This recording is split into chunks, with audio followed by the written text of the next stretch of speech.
آپ یہ سمجھے کہ ہفتے کے دن مچھلی کھانا بالکل جائز ہے، اس میں کسی قسم کا کوئی گناہ نہیں ہے۔ حضرت موسیٰ علیہ السلام کے قوم میں ہفتے کے دن عبادت کے لیے خاص کیا گیا تھا، اور اس بستی کے کچھ لوگ شکار کے بہت شوقین تھے، تو اللہ تبارک و تعالیٰ اس قوم کو مچھلی کھانے سے ہفتے کے دن منع کر دیا تھا۔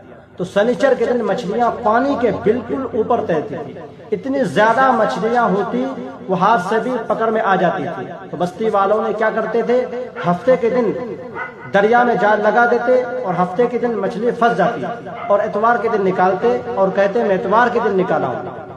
تو یہ لوگ اللہ تبارک و تعالیٰ کے نافرمانی کرنے لگے، تو اللہ تبارک و تعالیٰ نے ان لوگوں کو بندر اور خنزیر بنا دیا۔ تو دوستو یہ آزمائش اور یہ حکم اسی امت کے لیے خاص تھا، امت محمدیہ صلی اللہ علیہ وسلم کے لیے یہ حکم نہیں ہے، لہذا ہفتے والے دن مچھلی کا شکار کرنا کھانا بالکل جائز ہے، درست ہے۔